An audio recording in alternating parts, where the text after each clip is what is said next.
खंडवा के जिला कलेक्ट्रेट में आज 6 फरवरी की जनसुनवाई में खंडवा के नगर निगम की सफाई कर्मी वाल्मीकि समाज की नेता रंजिता चौहान एवं किशोर सारसर पहुंचे, जिनका शिकायत थी कि हर बार जिला कलेक्ट्रेट में आकर जन सुनवाई में हम शिकायत तो करते हैं, मगर खंडवा के नगर निगम कमिश्नर हर बार हमारी शिकायतों को सुनने के बाद समाधान किसी दूसरे यूनियन को पहुंचा देते हैं और हमारी पांचों मांगों पर आज तक कोई भी कार्य नहीं किया गया है और न ही कोई पारदर्शिता ही नजर आती है।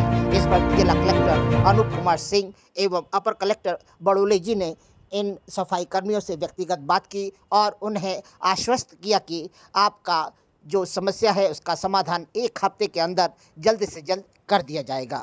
देखिए क्या हुआ घटनाक्रम।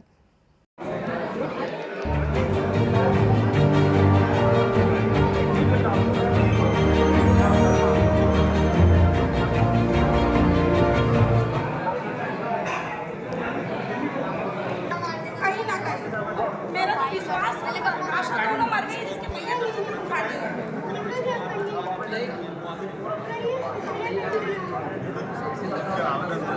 सर, मेरे पिताजी जब शांत हुए थे ना, मुझे मेरे विश्वास था मैं कुछ कर सकती हूँ, लेकिन अब ये हालात हो गए हैं कि मेरा विश्वास मार दिया है आप लोगों ने। मेरा विश्वास कर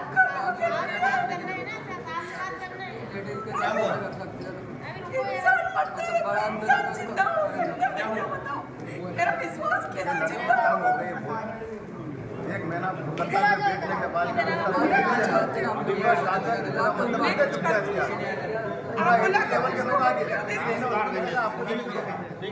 आपको देख के और समाज के लोगों ने आपको जो बोला आपको देख के आपने ना बोला था जरूरी पड़ जाता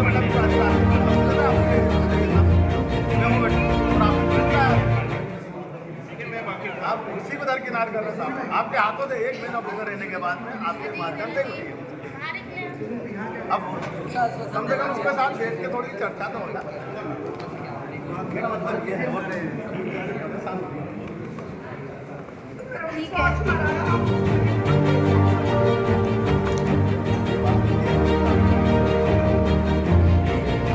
भाई आज सुनवाई आए हैं जिला कलेक्ट्रेट में। आप लोग तो हर बार आते हैं, इस बार क्या कुछ विशेष ये है कि कलेक्टर साहब ने देखा और हमको चेंबर में भिजवा दिया। हाँ, साहब से बैठ करके अच्छी चर्चा हुई, किससे? पॉइंट पे चर्चा हुई है। अपर कलेक्टर बड़ोले साहब से। बड़ोले साहब बोले हाँ, बोले कि ठीक है, समस्या तो गंभीर है, हम जल्दी से जल्दी इसका निराकरण करेंगे। हाँ, और हो सकता है कि थोड़े दिन के अंदर ही 8-15 दिन में ही हमें इसका कोई रीजन मिल जाए। हाँ, कलेक्टर साहब ने भी बहुत विशेष रूप से हाँ, हमसे बैठ के एक चेंबर में बात की है। हाँ, और सब हर पॉइंट टू पॉइंट हमने बात उनको बता दी है। हाँ, और पूरे पॉइंट उन्होंने नोट कर लिए हैं। हाँ। अब देखो क्या होता है। क्या मुख्य किन विषयों पे बात हुई? मुख्य मालिकाना हक, हाँ, 25 दिन वालों को 30 दिन में किया जाना, हाँ, और रिटायर कर्मचारियों के जगह उनके परिवार के सदस्य को रखना, हाँ, और विनियमितीकरण वालों को स्थायीकरण किए जाना, और जो लोग मंचल पे कार्य कर रहे हैं वर्षों से उन्हें भी स्थायी विनियमितीकरण किए जाना आदि विषयों में सभी विषयों में चर्चा हुई है। तो आज आपको चर्चा से लगा है कि कुछ रिजल्ट निकलने वाला है? मुझे तो लगा है कि कोई रिजल्ट निकलने वाला है बहुत जल्दी, और जो रिजल्ट निकलेगा वो सभी के सामने होगा। आपका नाम और पदनाम?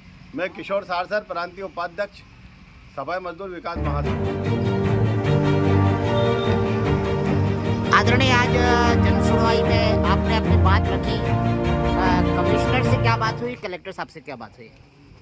कलेक्टर साहब को आज शोक संदेश का हमने ज्ञापन दिया है। हाँ, कल हम मेरी आशा और विश्वास दोनों को इन्होंने मार दिया है। हाँ, आप जानते ही हैं और सभी जानते हैं कि 27 दिन के अनशन पर इन्होंने जो ये बातें मानी थी उसको 5 महीने में नहीं किया था। तो पिछले महीने को मैंने 9 तारीख को ज्ञापन यहाँ पर दिया था कलेक्टर साहब को। हाँ। तो उसका भी 1 महीना हो गया है। इस कार्रवाई में कमिश्नर साहब किशोर दादा से बता रहे थे वो कि हमने वो फलाने को लिस्ट दी है, ऐसा करा है वैसा करा है, लेकिन ये लोग मुझे क्यों नहीं बुलाते हैं और दे क्यों नहीं देते हैं? आज 6 महीने होने को आ रहे हैं। इन्होंने 5 मांगे जो मानी थी, जो बिल्कुल जायज़ है, जो करना चाहिए इन लोगों को स्थायी नहीं कर रहे हैं ये। हाँ, ना मकान का मालिकाना हक दे रहे हैं, ना पट्टे दे रहे हैं। तो इसी को लेकर आज हम यहाँ पर आए थे, तो कलेक्टर साहब ने कहा कि रुको हम इस पर चर्चा करते हैं अभी। नगर निगम कमिश्नर ने जिस व्यक्ति को पूरे कागजात दिए हैं, वो क्या आप लोगों के आंदोलन और आपकी गतिविधियों से जुड़े हुए हैं? बिल्कुल भी नहीं जुड़े हुए हैं। नहीं, तो फिर नहीं, वो हमारे आंदोलन से नहीं जुड़े हुए। वो तो आज यहाँ पर आने के बाद में पता चला कि कमिश्नर साहब ने कोई ऐसी कार्रवाई भी करी है। और दूसरे, जब मैं यहाँ पर जन सुनवाई में आई थी, उसके दूसरे दिन ये लोग सब, कमिश्नर साहब ने इनको बुलाकर इनसे मीटिंग भी करी थी। लेकिन इन लोगों से मीटिंग करते हैं, ये तो हमें कुछ बताते ही नहीं है। हम कर्मचारी को कुछ पता ही नहीं चलता है कि हो क्या रहा है वहाँ। बोले आधे से ज़्यादा बोले लोगों के आदेश हो गए हैं और लोगों को मिल गए हैं। तो भाई कैसे मिले, किसको मिले, कहाँ मिले? यानी खंडवा कमिश्नर शिकायत आपसे लेते हैं और निराकरण किसी और को दे देते किसी हैं। को और को दे देते हैं, और वो भी मिल रहा है कि नहीं मिल रहा है, क्योंकि हम कर्मचारियों को तो कुछ नहीं मिल पा रहा है। तो आज क्या आपकी क्या बात हुई? आप अपर कलेक्टर बड़ोली साहब से भी मुलाकात रही आपकी? बड़ोले कलेक्टर साहब साहब ने से अलग से जो चीज़ें बिंदुएं लिखी है उन्होंने, कि क्या क्या चीज़ें इन्होंने करने के लिए बोला था, मैंने बताया 5 चीज़ें। हाँ। कि भाई अभी इन्होंने एक नाटक करा था, आचार संहिता लगने वाली थी, बोले 25 दिवस। अच्छा, ये 25 दिवस के आदेश ये कहाँ के हैं? ये कि एक कर्मचारी को सफाई करने के लिए तुम नौकरी पे लगाते हो, उसको कलेक्टर रेट तक नहीं देते हो, जबकि एक मजदूर को भी उस कलेक्टर रेट से ज़्यादा पैसा मिलता है। 5,000 की तनख्वाह या 8-8, 10-10 साल से उठा रहे हैं। उसका इन्होंने नाटक करा था 25 दिवसीय को 30 दिवस में करने के लिए, जो अभी तक के इन्होंने उसको 6 महीने हो गए, उसकी तनख्वाह तो 30 की करी नहीं है, वही की वही 5,000 उठा के दे रहे हैं उसको। तो 25 दिवस को 30 में करने के लिए कहा था, 3,000 रुपये कोरोना सम्मान राशि देने के लिए कहा था, मकान का मालिकाना हक जिसके लिए मैंने अनशन करा था उसके आदेश करने के लिए कहा था इन्होंने, और विनियमितीकरण पे जो काम कर रहे हैं अभी उन लोगों को स्थायी करने के लिए कहा था, जो रिक्त पद खाली है उनको भरने के लिए।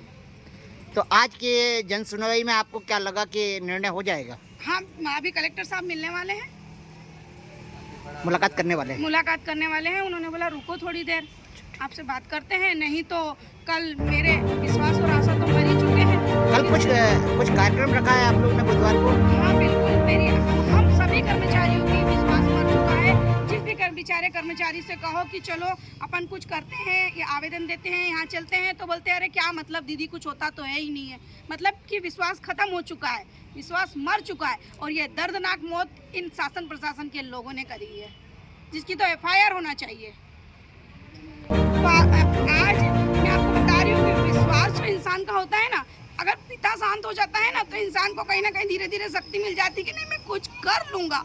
लेकिन जब विश्वास मर जाता है तो वो कुछ नहीं कर सकता फिर। आदरणीय, कल का क्या कार्यक्रम है आपका? अब जिस तरीके से इन्होंने आशा और विश्वास को खत्म कर दिया है, उन दोनों की कल शव यात्रा नगर पालिका प्रांगण से शुरू होगी। किनकी किनकी? आशा और विश्वास ओहो जी। और कल इनका दाह संस्कार करने के बाद में उनकी अस्थियों को भोपाल लेके जाने की तैयारी है जी, ठंडी करने जाएंगे वहाँ पर। आपका नाम पता? मेरा नाम रंजिता चौहान है।